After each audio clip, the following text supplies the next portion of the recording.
Welcome back to America, John. Here we are. As good an opening as any. Here we are in the United States of America.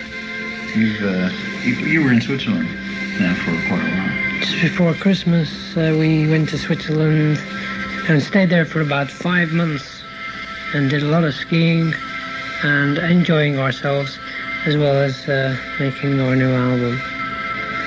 Oh, you made a new album? Yeah, we just kind of thought, well, we haven't really done anything for 2 years now, you know, and the business people are saying, come on, yes, you haven't done anything for 2 years, you know this. And we say, well, yeah, our solo idea as well, what a lot of rubbish that was all about. Yes, is more important, they say. So we promptly jump up and jump into a studio, and as a matter of course, we were going to make an album anyway. And as a matter of course, we all got very involved in our solo projects, and I hope that a little bit of it rubbed off on certain people. You can't please all of the people all of the time, and you can please some of the people some of the time. When I left you after I spent the last week of the tour going to I don't know where. I don't remember where. Wherever it was, we ended up in Fort Wayne, Indiana, and then flew back. And it seemed to me that everything was real nice. I mean, you know, everybody was happy and everything, and I was quite shocked. And I really haven't talked to you about it since then, about the departure of Patrick, and Rick's return. But I mean, what do you have to say now about it? I mean, I guess it's old news now, but... Not really. I haven't spoke about it that much, and I know that... You've been working with Rick now again. Yeah. Patrick was very, very good to work with, and a gentleman, a real nice man. I think on the last American tour, he started to realise that maybe his future didn't lie with Yes, and now he's just brought out another solo album, which is a very good album, and I think that's the way his career has always lent towards. He's a leader, and possibly finds it a little bit difficult to be led in the group of Yes. You know, not that we don't lead people, but we present ourselves with situations, and I think just before Christmas, there was a time when Patrick wasn't really happy with his music on the new album, and so I spoke to him and tried to make him realise that it might be just a bad time he's going through, and we were feeling it, that he wasn't too happy and it didn't sound that good. And he said he thought he should leave, and it was a difficult time because we seem to change someone in the group every time we do an album. And here we are again making a new album, and here is Patrick wanting to leave. So eventually we sat down and realised it would be better for him and better for the band if he left, because no point in him staying just because it's Yes, you know, because he has to stay with Yes, and it doesn't mean it, you know, it doesn't really mean anything.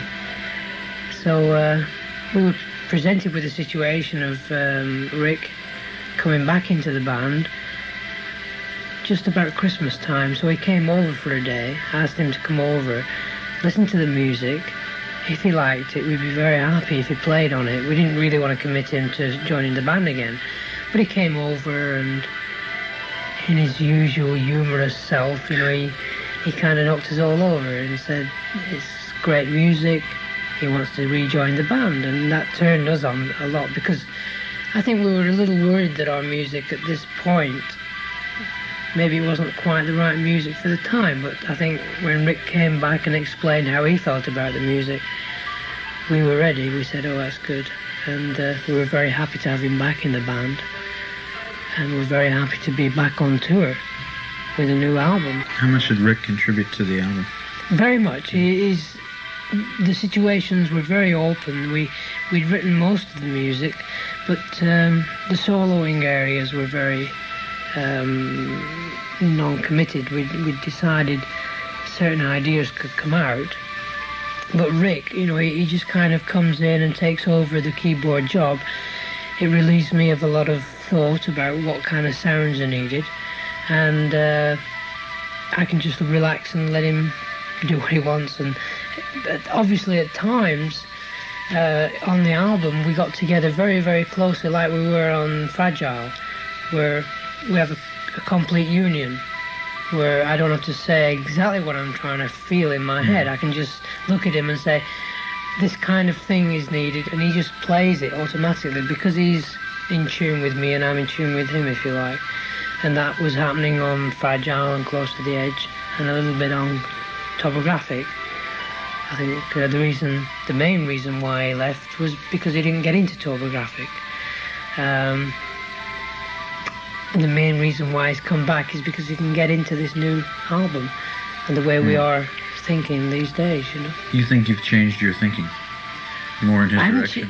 No, I haven't changed my thinking. That's the first thing I said to him. I said, I haven't changed, Rick. Right. I mean, I really like you very much, but my ideals in music have not changed, and they won't change, because I know I'm now very, very lucky and fortunate to have made my own album on my own, and that is a pointer to my future other than Yes. And I think Yes hopefully will carry on making the music that it's enjoyed for, liked for, and watched and listened for, rather than the possible motivation of things like Relayer, or possibly my energy trying to, through other people, musically create something. And on Relayer, I think we created a good piece of music. Admittedly, the actual recording was very different. It was a very subdued kind of recording, and a very subdued cover, very grey. I think that was the colour of the band at the time, and it was an interesting situation, because who's to say that is the right or wrong thing to do that kind of music? In the business, it's wrong because it's not commercial, but that's the game we have to play. You know, but Relay really wasn't that far removed from what you had been doing. Topographic, you know? Relay. There was there was a strong movement in Topographic, where here we were with a lot of ideas and a large amount of music to contend with. And I'd say at that point in time, the fans of Yes either stuck with us for what we are and what we'll always be, or decided, listen, you know, music shouldn't be too heavy, man, come on, which I can dig very much. But at the time, and still in the back of my mind, it was the right thing to do, and we tried to develop it by putting on a staging, a show, a theatre, and it's developed and developed since then. And it's always crossed my mind as to why in that time, when Yes had such a strong following, did a piece of music change all that. And I think Topographic made the people that understand Yes get really behind Yes, whatever it tries to do. And those are the fans that save us, if you like, for this new album, which I think is a little bit easier to listen to. It's got the same ingredients that are always in Yes music. I think it's a very much better production than Relayer. But it has, for those fans that didn't quite get off on the last few years, I think it's got that ingredient that they might even come back and say, well, yeah, I can dig Yes now for a while, you know, see what they do next. And it separates the hardcore fans from the casual roundabout fans. The more fans that we reach, the more people we reach, the better obviously we feel. We don't sit down and say, right, we are going to reach so many fans this year. We just do our music and hope that it touches everybody. And when it doesn't, the only way we can regulate the fact that it doesn't is by the record sales and the critical situation in the music press, because that is a good guide as to how generally people feel. Yeah, what am I saying? What am I going on about all this for? I don't know, but Hey, slow down. You know, now. I had to. You're on tour, you know. You explained. Just watch it. you explained topographic once for me for about an hour. Yeah. But I had to hold the tape for about a year before I thought people were ready to hear it. You know. Really? So when Relayer was ready to come out, I finally played the topographic. I said, I think now you had a year to listen to it. You're about ready to hear the explanation. I mean, I love topographic, but, you know, I think that if there were problems, it was in the length of the side and so on. You know? Yeah. Because a lot of it has to do with getting played. As far as reaching, other than the fans, there's a certain number of people that are going to go out and buy anything you put out, right? You know, but there are the other casual people that perhaps would buy the album, but if they don't hear it or they don't, you know, have a chance to get into it, then they may not. You know, they may say, well, that's a little bit too deep for me. Relayer, I think, was more accessible, and in fact, it had Sound Chaser, which I think is probably the most progressive piece of music you've ever done. Yeah. I love Sound Chaser. I think it's powerful, and I think it's progressive and dynamic and everything. I mean, it really is a really incredible piece of music. Here's the 25 cents. Thank you. It was good on stage. I always remember. I remember when the record was good we were too. doing it on stage, and it was Yeah. dynamite to do on stage. But you think that was your? I mean, do you take the credit or blame for that stuff? I was thinking before, what have I been? Am I being defensive Right. here? Yeah, I think I'll be defensive a little bit. Yeah, it was my fault. No. I had this a lot of energy, and happily I could work through other musicians and hopefully give ideas. And obviously with Steve and Chris and Alan and Rick at the time on Fragile, or with Bill on Fragile and Close to the Edge, we were all very happy about our success, and I think I was very pleased about it. So the music that was coming out was very pleasing. And then I started to think possibly, no, wait a minute, you know, why me? What did I do to deserve all this kind of thing, you know, with a band? There must be some reason behind it. So I started looking well into myself, and eventually my coming out, how do you say in America when you come out of when you come out of college? Graduation Yes. was Elias.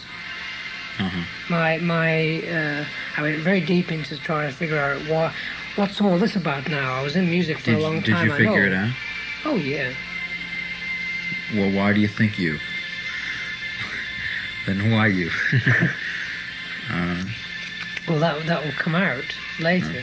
I mean, but you know, why do you have Joe Namath? Yeah, I mean, well, I realize do. it's difficult for you to talk about yourself like that. But the thing is, you're not a trained musician. I am right? now. Well, you I have weren't. become a musician in a sort of way. I don't play music in the schooled Right. fashion. So I just make music as it comes and the way it feels, and I hear it, and now I can play it, and it's a very happy situation for me. But when you started composing, you were not really a musician. No, I just not trained in the kind of sense that couple of classical chords, training yeah. and so on. But, so it has to. Where does it come from? And yet you've come up with this incredible wealth of music, and where do you think it comes from? It just comes from inside you. I mean, well, it's all there. It's in the air. You see, it's who wants to reach up and get hold of it. You see, it's like anything. You know, anything's possible. Star Wars. yes. I mean, really, I haven't seen it yet, but I can imagine anything's possible if you want it enough, I suppose. And I do want something. In the back of my mind, I know what it is, but to explain it is another thing. Yeah. It's the need to, I don't know, it's entertainment, but as I've said before, I always feel like I'm sitting there watching the group, even though I never actually visually see it. When I'm up there on stage, I feel that I basically want the audience to get off on what's happening, whether it be a fearful feeling, a very deep, thoughtful feeling, a very happy feeling, a very sensual feeling, which isn't something that you readily find in yes music, but it's somewhere there if you look because the ingredients of all music is the senses. So hopefully it's got to touch more than just, the happy-go-lucky, disco, jazz. All these kind of musics are hopefully the essence of Yes, because we've all got a lot of different ideas about music. Some are very classically orientated. I like classics, jazz, and all sorts of things, And so the ingredients of the band formulate the music of Yes. The thing that fascinates me, I was thinking of, maybe it's not quite right, but a similarity between you and the Beatles, for instance. I had thought of this earlier in terms of if the Beatles, what if the Beatles hadn't made it big on these silly, She Loves You type stuff? We wouldn't have had Sgt. Pepper and on and to their great works. And I think that if you hadn't, what if you hadn't made that first album which was basically arranged pop music? Yeah. You perhaps wouldn't have had the chance to. You probably wouldn't have had the chance to create, or at least to have it known, close to the edge, or topographic, or your major works. Yeah. And that's really interesting to me. And you're so dependent on the pop music business, Yeah. to accomplish what inevitably has very little to do with the pop music business, which is the music. Yeah, the business doesn't have an avenue for musicians that maybe lean towards more expansion in music rather than... It's not really highbrow to say that. There's so many good musicians doing good pop music, good disco music, and really we don't have to do that kind of music because I enjoy other people doing it. If I didn't enjoy other people doing it, I'd go and do it. Do you know what I mean? But because I don't hear certain kinds of music, I go for that. I go in that direction because I don't hear anybody else doing it. And that's the direction I'm trying to get into, where you become very... you can stand on your own 2 feet and say, well, that is my style of music, if you like. And Yes has its own music now. It took a while to develop, but it has its own style of music. And I think I'm going for the new album. It's available on Atlantic Records. Available on Atlantic Records, in your local record store. This is going out in Philadelphia. Right. If there's any place, it's crazy old Philadelphia. Whoever's listening, I hope you get the chance to hear the album, possibly see the show. And, well, we'll be playing the album all the way through at midnight tonight. Oh, good. Right. Okay, so they'll hear it at least. Well, say no more. About the album, you were I think there's a lot of ingredients in the album that are the main essences of Yes music. It's got heavy rock, very light storytelling sort of thing, and some very weighty kind of orchestral movements, And these are the strong things in Yes that have developed over the years. And now is a good time for this maybe a little bit freer music. As I said before, I feel that I've freed myself of one burden, if you like, and that was the inability to make music on my own. I always had to talk to other musicians and try to explain what I was thinking in the back of my head. Now that I can actually do it on my own, I have a release, and I'm not going to rush out and do an album on my own next year or the year after. I'm going to do it later on when I'm ready, because now I can see where I want to go. So happily that's going on, and in a way Yes can carry on, hopefully on a stronger, touching more people basis. I hope. It's not easy to. It's easy to say that. Whether in reality it will happen, I really don't know. I'd love it to happen that way. I remember we were talking about this last summer about you were starting to work on the new album and saying that you wanted it to be a little more accessible. I think that I'm very happy with the new album. I think it's exactly what you wanted it to be. Maybe make the whole concept more concise. Yeah. Rather than it's certainly not a sellout. It's not a commercial sellout type of album. No, at all. To sell out is like Don Revy. who's England's football manager. You know, he sold out. He went to the Arabs. I mean, you can't play football in sand very well. But that's a home country's joke, folks. To sell out, I don't know. It's whatever. It's a crazy world. If you changed your style to the extent that it became a bastardization of your music, then that would be. You can't do that. You wouldn't release it. And I don't think you have. No. I think it's more concise and there are shorter tracks and so on, and it's more accessible. Although Awaken is certainly as complex as anything. It's your big yes music. It's your major yes. Yeah, it's the big thing in a way. I was thinking the other day that it would be fantastic to do a dance album, you know, a disco album, but yes music, you know. Right. And that's crazy because all it is the rhythm that keeps you occupied when you're dancing. And Sound Chaser is the young lady in front of you. Sound Chaser is the young man. Is your right. No, Sound Chaser is basically what it is. It's a disco hit, right? Well, there's certain parts of it could be disco. But it is rhythm. It's rhythm. Yeah, but tempo changes aren't easy to dance to. Right. I can dance to everything we've ever done. And I know there's a lot of people out there when we play, they're dancing. Right. But there's not that many dancers in that kind of vogue. Everybody wants to go bop, bop. Well, you look a little bop, funny bop, when bop. you're dancing to this. Well, yeah. Did you? I look a little funny anyway. Well, you know, you look okay. A matter of...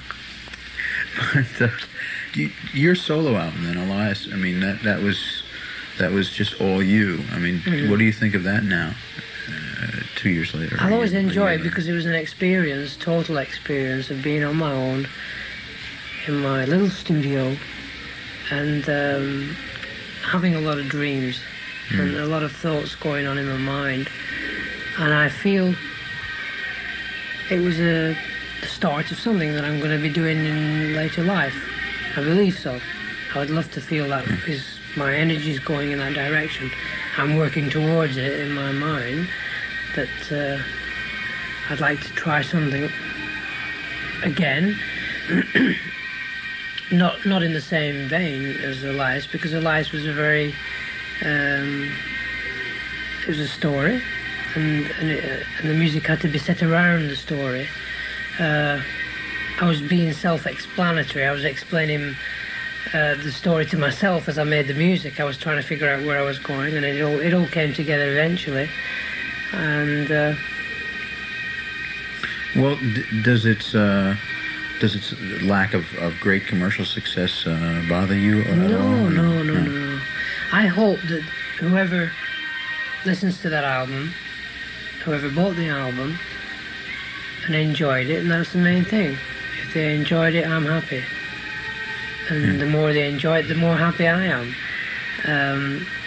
Whoever I spoke to about it, I can see what they feel about what I did, and it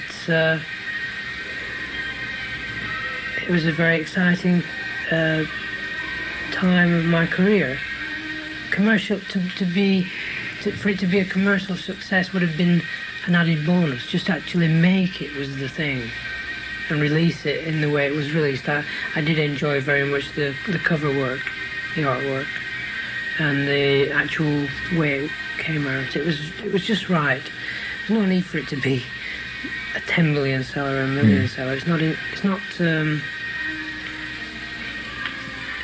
There's a saying. What is it called? You don't give to receive, and that's all I've been trying to do. And in receiving, I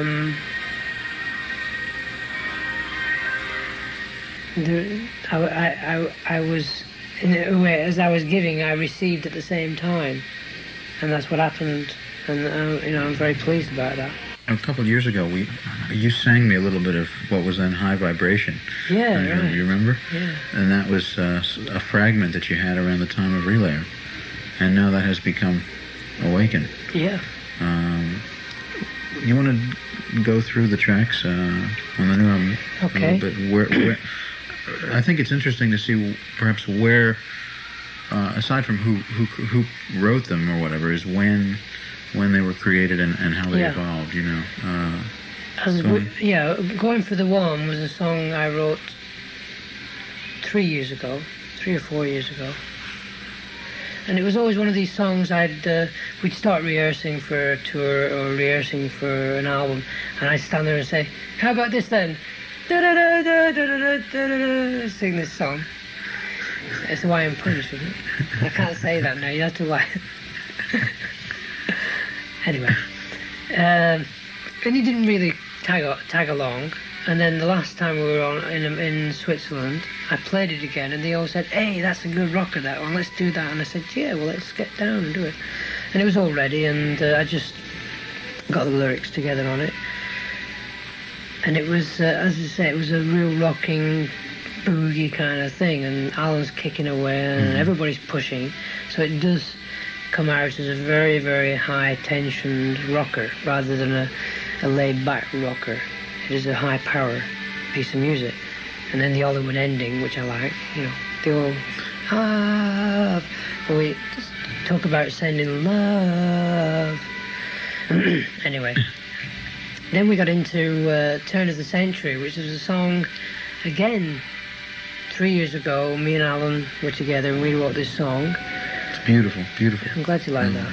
Because it did take a long time to get that together, because initially it was a very simple song, over 3 chords, and I had this idea that we needed a melodic shape in and around the actual song, so the song could follow the melodic shape, and then after the song finished, the melodic piece would carry on and be repeated, a tune.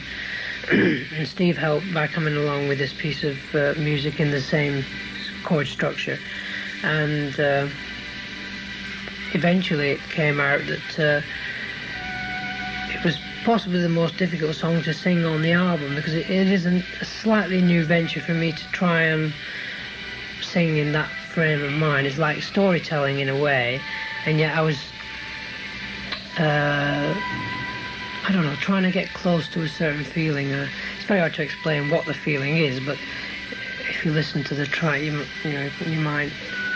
The lyrics are more literal than you've been doing. That was the main idea. I had to tell this story that I read about a while ago about the old sculptor doing the stone model of his wife who dies, and she comes to life through his strength of love for the marble that he's working on.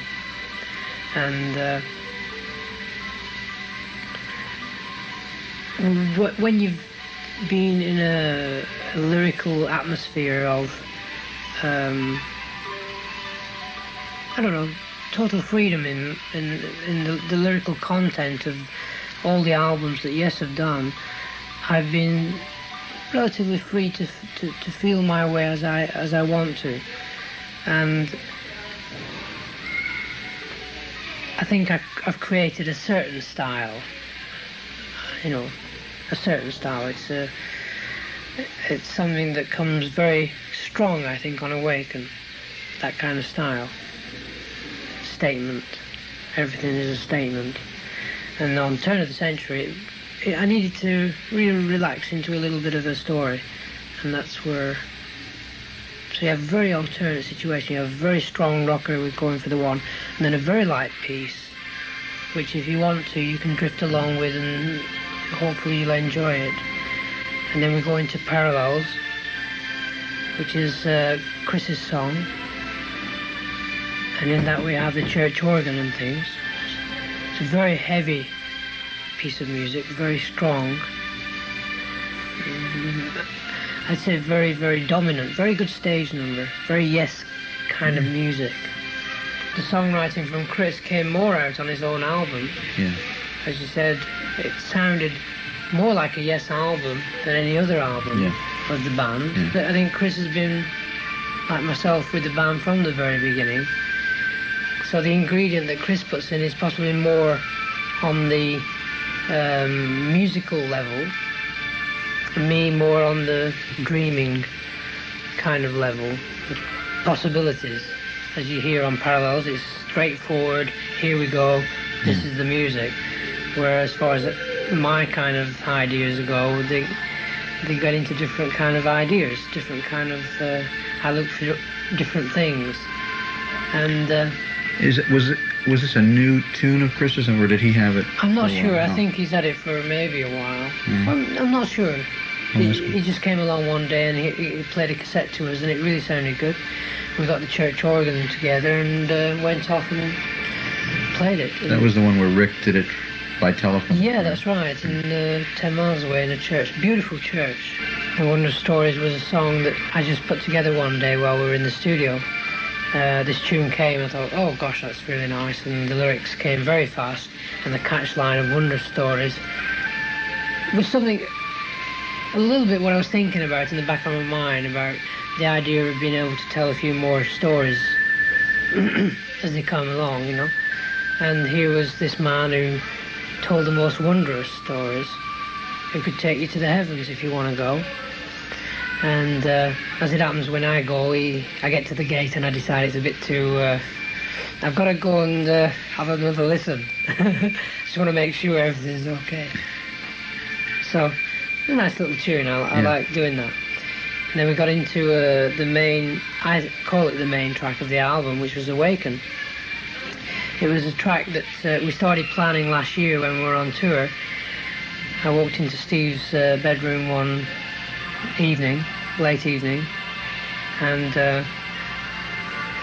I was going to tell a terrible joke then, but I won't. I can't.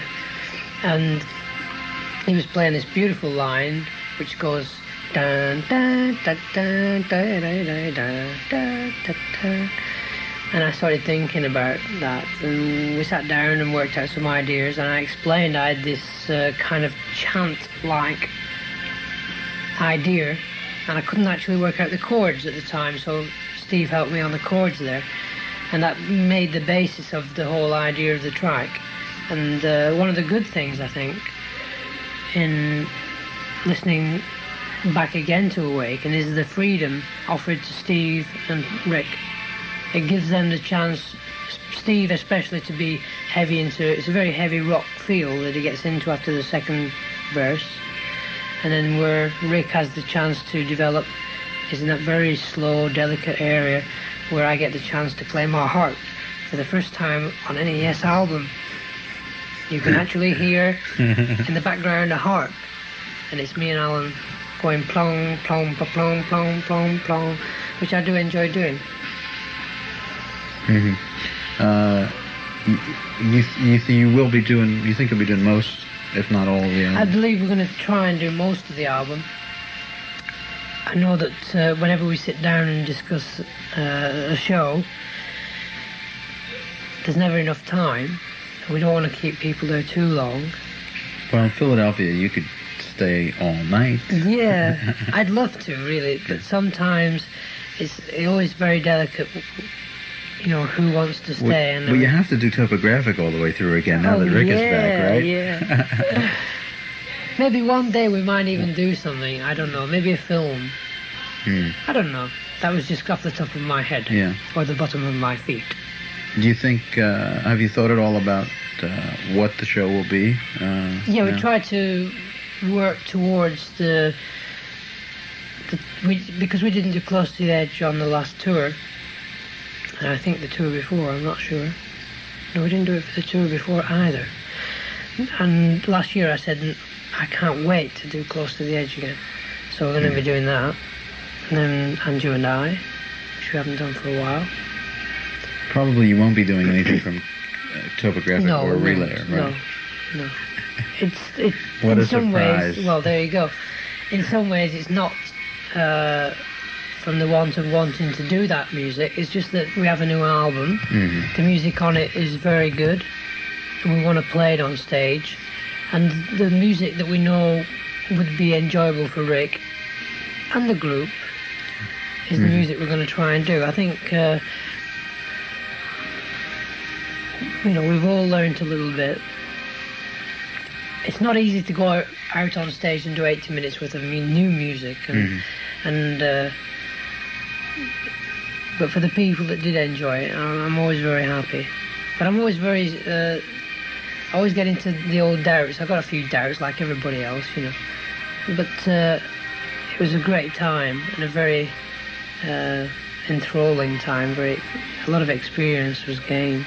I think the last tour, especially, you did real well. I think marvelous. That was the turning point of a lot of things, because I know that the music industry wasn't very, very overwhelmed by the fact that we wanted to do our solo ventures, and they weren't overwhelmed by our 2 years before that, you know, the Topographic Relay period. They weren't very pleased with that because it didn't make that much money for them. But as I was thinking of saying before, as many a letter I get that would say, you know, don't feel bad about some of the things you've done, because you'll always, you know, you can't always be right in what you're doing.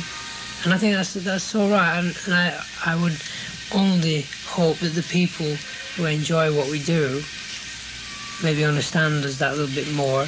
And as some great prophet once said, do not be afraid of showing your mistakes. Be proud of your mistakes, because you show something of yourself.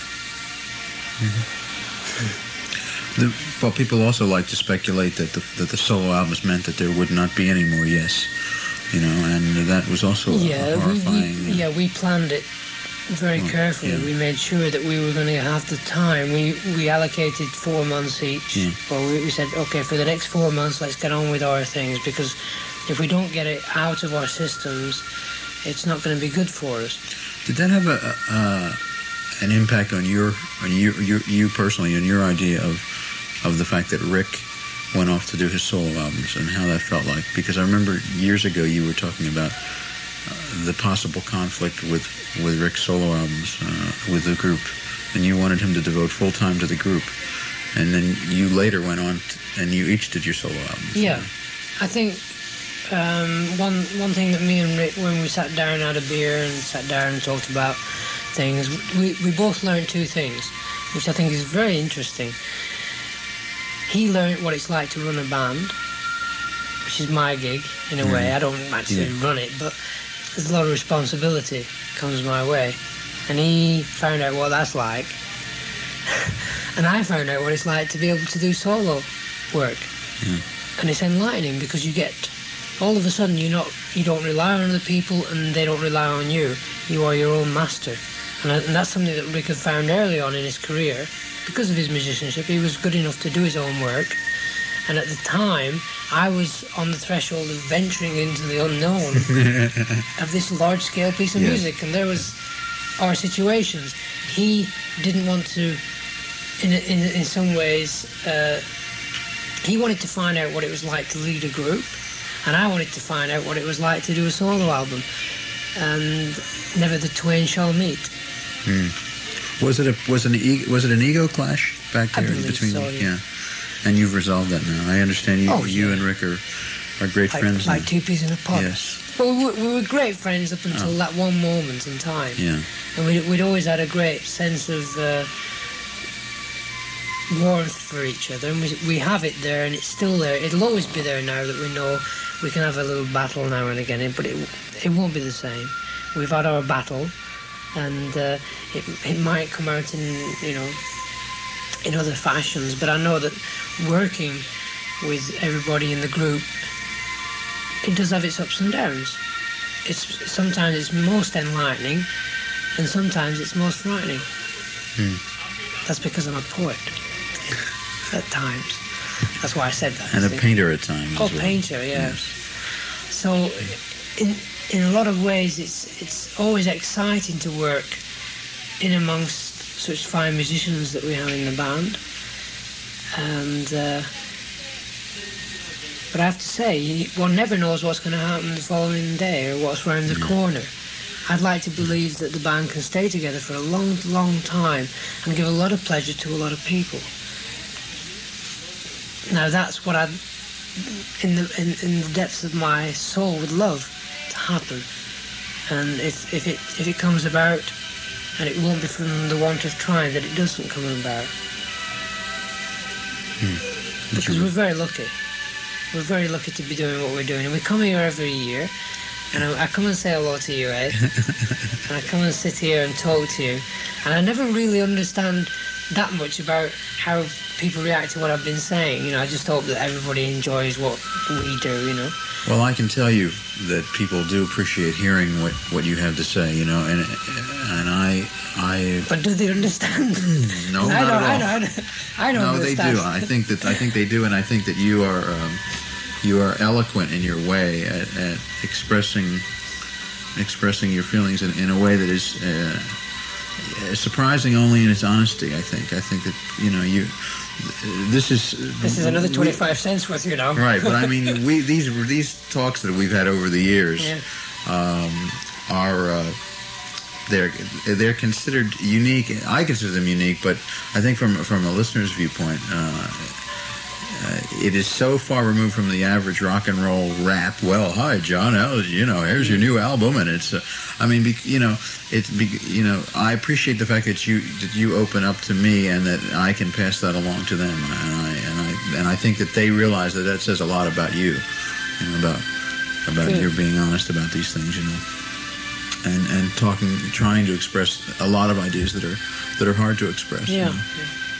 So, and now we've analyzed the discussion that we've had. So, well, we're well organized now. We'll, I guess, say adieu, and we'll see you tomorrow night and Wednesday night. Oh, really? At the Spectrum. Gosh. What is the staging going to look like? Do you know? Well, I've seen it happening, and it's really very, very good. I think there's always that delicate area where, again, you know, the people don't want to see too much grossness and too much bigness. So it won't be the big monsters this time? No. Not that they were gross, but they were on the verge. Yeah, I was thinking in England, every time we speak to the press, which isn't very often, we spoke to them last week, they say, why do you have these big shows? And I say, it's taken a while, but these days it's an event for a lot of people to get together. It's become natural for Americans to do it. It's becoming natural now for English people to do it, European people to do it, to get 20, 30, 40,000 people together every week, every other week. And if that isn't getting together via music, via the big show... You're talking about the size of the place that you're playing. The big places and whatever. But you're returning to the Spectrum this time. Yeah. Which is intimate compared to JFK Stadium. Maybe, I think it's... JFK was ginormous. What did you think of that? And what do you think now? At the time, I was overawed by the whole thing. Yeah. It was a spectacle. It wasn't... I mean, really, in fact, it was like we'd come to see all those people. Really, we were very lucky and privileged to see so many people so together. I mean, it was a very difficult day because it got very hot and very cold. Yeah. And but in the end, you know, wow, it was amazing. I think I went back to the hotel afterwards and sat there for half an hour, which I don't normally do. I'm usually very energetic. After a show, I'm very quick to have a chat, but I just sat there and I couldn't quite figure out where I was. I was literally shaking. I wasn't nervous. It was just an experience that was very... the energy that was abound that night, that afternoon with Peter and the bands that were playing, and the energy that was happening in that stadium was beautiful. You know, of course, that Bruce Springsteen was on stage, on the side of the stage while you were playing. No, he wasn't. Yes, he was. I thought he was going to come on and do I'm Down. Well, he didn't, but I know you want him to, right?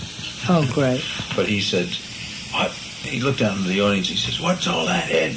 And they were burning, that was the fires, you know. Oh, yeah, that was difficult. Which was weird. But the full moon came up, you remember? Yeah. The full moon was coming up. We were halfway through Gates of Delirium. It was a vicious kind of attacking kind of music. The wind was blowing fiercely. And the wind was happening, and gosh, it was very, very, it was amazing. It really was amazing, and it was a very, it's one of them things that you cannot forget. Yeah. Would you do it again?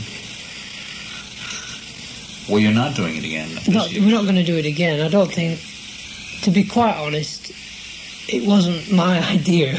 You don't take the blame on that one. No, I wouldn't. It wasn't a question of blame. I was just saying it wasn't my idea. So whoever comes up with the idea again, I want to talk to him. I mean, to have so many people together, I definitely play in the afternoon. But, you know, the thing about Yes, it is changing a little bit. We always wanted to put on our show, the thing we brought from England, this idea of a show. And in some ways, it would have been easier for the audience if we'd have gone in the warmth. Yeah. But we thought it was going to be a warm evening.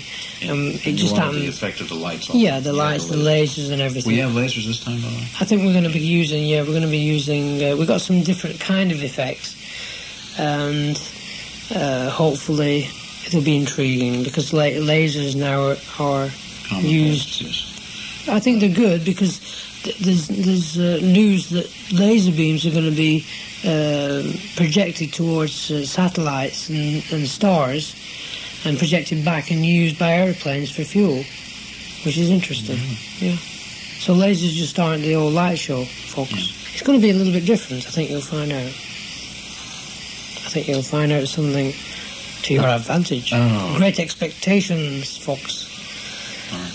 Yes, I feel I've changed a little bit in a few ways, and whether this will come over on stage, I don't know. When all's said and done, I am the singer with Yes. I write the songs. I make the whole world sing. I write a few songs. Yeah, I'm not sure about that lyric. It's okay. I make some of the people. Some of the people. Well, about, what is it, 120. There's a great English comedian once said, it's great getting an award like this. He was awarded the medal for MBE or something. He says, but it's a very sobering thought when you think that 200 million Chinese have never heard of my name. So, I mean, we're a small part of a very small business. Well, it's not that small, but it's a pretty big business, but we're a small part of it.